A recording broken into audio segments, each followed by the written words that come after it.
saging for almusal. Samahan nyo ako magluto, guys. Ito lang yung available na almusal namin ngayon.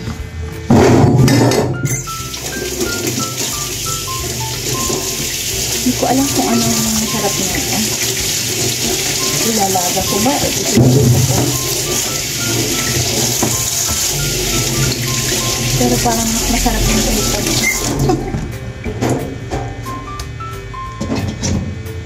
Prito na lang natin siya. Maliliit lang siya. Bigay lang to sa akin ng kapitbahay ko. Buti dito, oh. Libre yung saging, guys. Hindi kasi umuwi sila nung sa Quezon. Kaya ito, binigyan nila ako ng saging.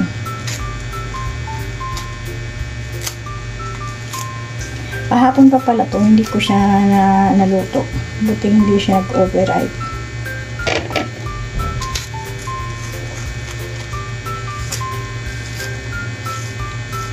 Shout out pala doon sa mga new followers ko. Maraming salamat sa inyo. Sana huwag kayo magsasawa sa panonood ng mga vlogs ko. Thank you very much. Hindi ko na kayo maisa-isa. Ang dami nyo kasi. Hindi ko na abisado yung mga pangalan sa sobrang dami nyo. Pero, syempre, thank you so much. Ay, matigas na to. Ano kaya kung pwede pa to? Palahati na lang siguro.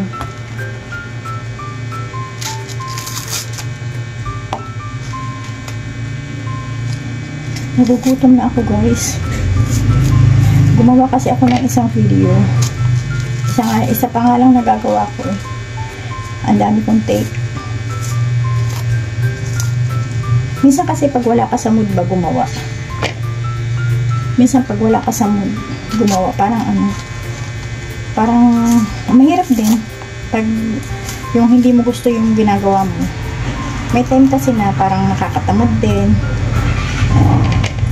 Ang hirap umakting pag wala ka sa mood. Ganun pala yun.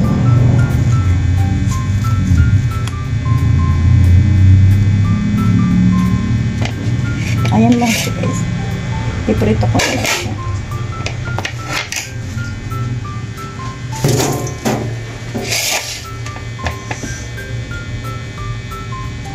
Hatiin ko pa ba siya? Parang maliliit naman kasi.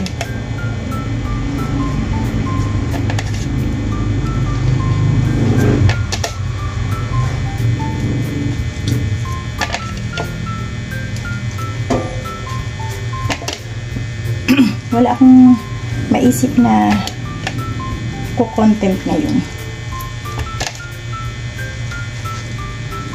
Kaya more on BD vlog muna tayo. Pero baka mamaya may magawa ako, diba? Baka bumalik yung aking mood.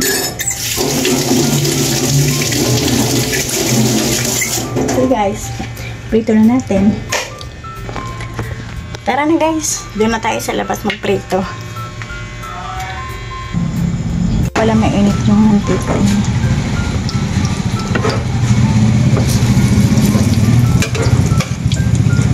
Sigurado didipit ka.